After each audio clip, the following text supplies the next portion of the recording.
মানুষ সম্পর্কে জানতে চাই। পৃথিবীতে মানুষ হল সৃষ্টিকর্তার মোহর। বৃক্ষ, পাখি, পাহাড়, মহাসমুদ্র, নদী, এগুলো কেন? সূর্য কেন পৃথিবীকে আলো দেয়? চাঁদ কেন রাতকে মহিমান্বিত করে? সমুদ্রের উত্তাল স্রোত কেন খেলা করে? কেন নদী বয়ে চলে? সূর্যোদয় কেন হয়? কেনই বা সূর্যাস্ত হয়? সবই মানুষের জন্য।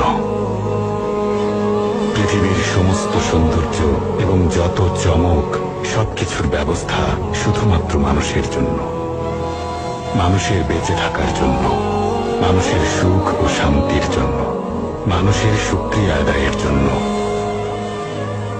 কিন্তু মানুষ অকৃতজ্ঞ। আল্লাহ আমাদের পালনকর্তা, তিনি দেখেন কিন্তু দেখা দেন না।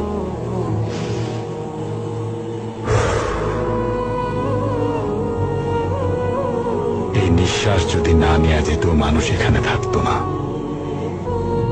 কিন্তু আমরা সত্য দেখতে পাই না, আল্লাহকে স্মরণ করি না, ভাবি আমরাই ক্ষমতার অধিকারী। আল্লাহ আমাদের কৃতজ্ঞ বান্দা হওয়ার তৌফিক দান করুন।